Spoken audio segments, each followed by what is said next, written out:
Today's lab is going to be working with limiting and excess reactants, as well as theoretical yield, actual yield, and percent yield. Now, the first page of your lab has all these definitions, but it's worthwhile talking about it. So remember, the limiting reactant is what limits the reaction. It is the substance that is going to be completely gone when the reaction is over. And the excess reactant is what is in excess. It's what's going to be left over when the reaction is done. So if we have this example of making cars, so I have car bodies plus tires equals cars. If I have 8 car bodies, I can make 8 cars. 48 tires, I can make 12 cars. So therefore the car bodies limit how many cars can be made, which is 8. And then I will have 16 tires left over, so the tires are in excess. So no matter how many tires you have, the maximum number of cars you can make is 8, and that is the theoretical yield. It's the amount in theory that you can make as determined from the limiting reactant. The actual yield is how much you actually get. So let's say we're making the cars and one of the bodies of the car is flawed and we have to return it. Well, then we really only made 7 cars. We should have made 8, but we only made 7. So our actual yield is what did we actually make? And when we do percent yield, it's basically a grade of how well our reaction is. It's the efficiency of our reaction. So what you would do is you take actual yield, divide by theoretical yield, and multiply by 100. And so in this reaction, it would be 87.5% efficient. Now we're going to be looking at all of these terms with a particular reaction, but first I'm going to talk about just an example of kind of how this lab is going to work. And the example I have is, here's my run number or my trial numbers, and I'm putting together hot dogs and buns to form hot dog bun combo. Now what I'm doing is, for the first trial, I have 3 hot dogs and I have 1 bun. So the number of hot dog bun combos I can make is 1, because the 1 limits, the 1 bun limits how many combos I can make. Now for each trial, I'm going to keep the number of hot dogs the same. And then I'm going to increase the buns until I find the spot where I have an equivalent ratio, and then I also find the spot where the limiting reactant becomes the excess reactant. So in this case, the bun is the limiting reactant. Well, if I have 3 hot dogs and 2 buns, the maximum I can make is 2 of the combos. So this is the limiting reactant. If I have 3 and 3, I can make 3 buns.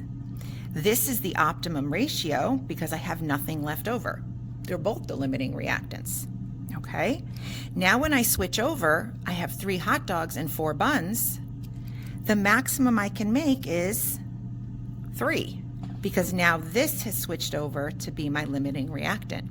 And no matter how many buns I keep adding, I'm still only going to be able to make 3 combos. So it's this point here where my limiting reactant switches from being buns to being the hot dogs. And so what we're going to do is we're going to graph it down here, and this is similar to what the graph you're going to do, and I'm going to talk about that. So you're going to have, for here, we're just doing a straight count. And so here is my hot dogs. The red is the hot dog. So these are my hot dogs. These are my buns. And so what this is, it shows it's at this point where my buns cross over from being limiting to being the excess. And it's at this point where my hot dogs cross over from being excess to limiting. And then I'm also going to graph how much I theoretically should make. So I should get, I'm going to put this in blue just below, 1 hot dog combo with bun. I should get 2.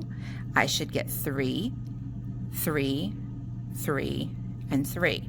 So the graph of my theoretical yield has a shape sort of like a hockey stick that's going to go like this. Okay? So what this graph shows us is the point at which the limiting reactant flips over to being the excess reactant, and it hopefully shows that no matter how many buns I have, this can keep going forever. There's a maximum amount of product I can get because it's limited by my number of hot dogs. Now in the lab we're not working with hot dogs and buns, we're working with baking soda and vinegar. Okay, so this is sort of a graph of what we're going to be looking for at the end. We are going to keep the vinegar, which has the official name of acetic acid. It's about 5%, maybe 4% acetic acid, and you should know how to write that formula. We're going to keep that constant. Now, I don't have any values here because you're going to be working with this, but now we're going to be working with moles. I'm going to keep the moles of vinegar constant. And then what I'm going to do is I'm going to slowly add with each trial, I'm going to add a little bit more of baking soda, and baking soda is sodium bicarbonate, okay, also called sodium hydrogen carbonate. And so what's going to happen is I start with a little bit of baking soda, add a little bit more, add a little bit more, and at some point the baking soda is going to flip from being the limiting to being the excess. And we're going to do a graph of our vinegar. We're going to do a graph of our baking soda. We're going to do a graph, we're going to measure the CO2 given off. So this right here is the theoretical CO2 that's given off, and we're going to do that by mass, and I'm going to show you how to do that. And then this is going to be the actual CO2 given off. And so you're going to have to make a graph, and then you're going to have to identify the point at which the limiting reactant turns into the excess reactant, and then the excess turns into the limiting. And then you're going to have to analyze the shape of your theoretical yield and compare that to your actual yield. Typically, your actual yield is less than your theoretical yield. Okay, even though I'm talking through and showing you exactly what you're going to do, I still expect you to read the directions and not just look at the data table. Okay, so what we're going to do is, according to the directions, first thing you're going to do is you're going to mass an empty weighing dish. And so that's my weighing dish. And so this, and I'm going to talk it through, but these are not the values you're going to use because your weighing dish is going to be a little bit different. So this weighing dish is 4.83 grams. Now, the next thing you're going to do is measure out in bold approximately half a gram. When it says approximately, it means you do not have to waste 20 minutes getting exactly 0.5 grams. The exact amount, the fact that it's 0.5 is not important. The fact that it's around 0.5 is important. So you add about 0.5, record that exact mass, and then you're going to work with that value. So right now it says 4.83, so which means I need to add baking soda until it's about 5.33. So I add the baking soda, and I am at 5.51. That's a little higher than what I would want, so I am going to take some out.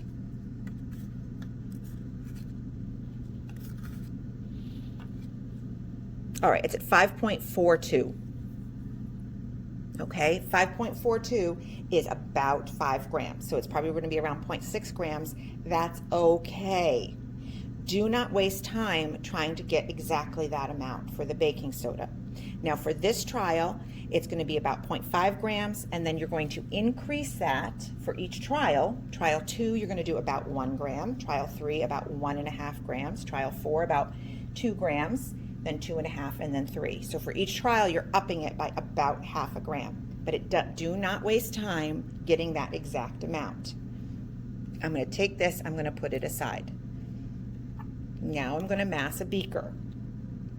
And the beaker is 62.60 grams. Now what I'm going to do, and this time it is going to be important because we are keeping the volume the same. And I've already done the calculations to get the moles from the volume. So in this volume, we have a constant number of moles. So we're going to measure out 25 milliliters. So you're going to come up front with a beaker, and you're going to get some vinegar from the front. And you're going to come back to your desk, and you're going to work with a beaker of vinegar. And you're going to add this until you are around 25 milliliters. Then you're going to adjust the volume with the pipette. And remember, you look at eye level. So I'm going to add some drops until I'm at eye level, until the meniscus, I'm going to hold it up until the meniscus is at the 25 milliliter mark. Okay, so you notice it took me very little time to get that 25 milliliters. You add it until it's about the 25. You add more, or you take some away if you've gone over the mark using your pipette. Then what you're going to do is you're going to pour it into the beaker. And then you record the mass of the beaker plus the acetic acid. And so this happens to be 87.54. Now what I'm going to do is I'm going to take it off. I'm going to add my baking soda, and I'm going to tap. I want to get as much of that baking soda in there. And I'm going to gently swirl.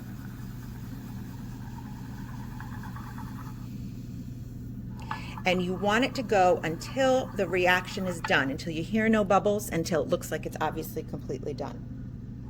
You're then going to put it back on, and you're going to record the mass. And so this is 87.89. The difference between this mass and the mass that I did before I added the baking soda, that total, that tells you how much carbon dioxide is given off. And that is what we're going to be looking for product to figure out theoretical yield and our actual yield.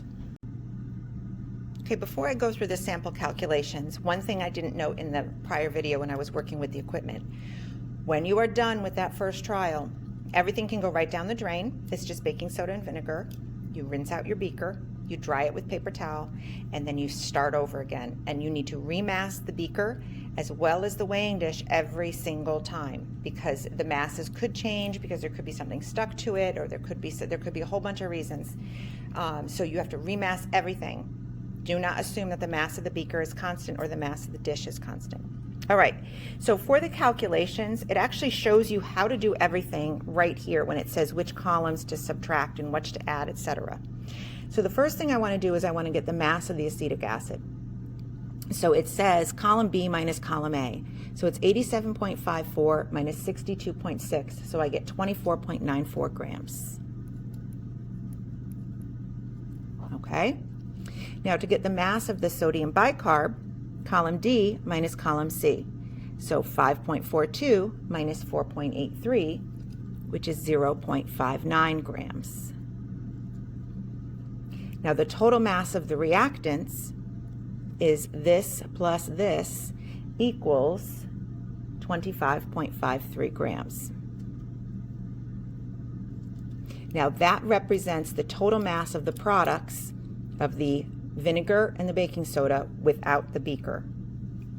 Now I come to the product side. I want to figure out what the mass is in the beaker after the reaction's done. So I'm doing column E minus column A, which is written right there. So I get 25.29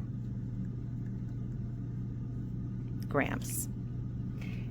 To get the amount of CO2 that's given off, it's going to be this column minus this column, and I get 0.24 grams of CO2 given off.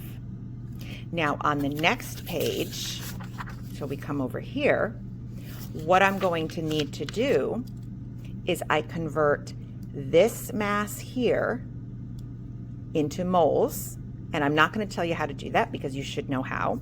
So you get the molar mass of this, grams divided by molar mass, that's going to go here. Now, this is all a one-to-one relationship. So whichever one of these is the smaller number, that's your limiting reactant. Whichever one's the larger number, that's your excess reactant. The moles of CO2 produced is going to be equal to the moles of the limiting reactant. All of your coefficients in the balanced equation are 1, 1, 1, 1, 1, 1. So it makes your mole conversions very, very easy. Okay? Now the moles of CO2 produced, I take my grams of CO2, convert that to moles by dividing by the molar mass of CO2, That's what's going to go here. Your theoretical is going to be equal to the smaller number of moles over here. Your percent yield in moles is the actual, the amount produced, divided by the theoretical times 100. Now, when you get to graphing, you need to graph moles of acetic acid, moles of your sodium bicarb, moles of CO2 produced. This is your actual, and your moles theoretical. And then you have to label it according to what's written here. And it should look very similar to the graph that I did at the pre-lab. Then you need to answer a couple questions, which are on the next page. You have to insert a picture of your graph, answer a couple questions, and then you are done.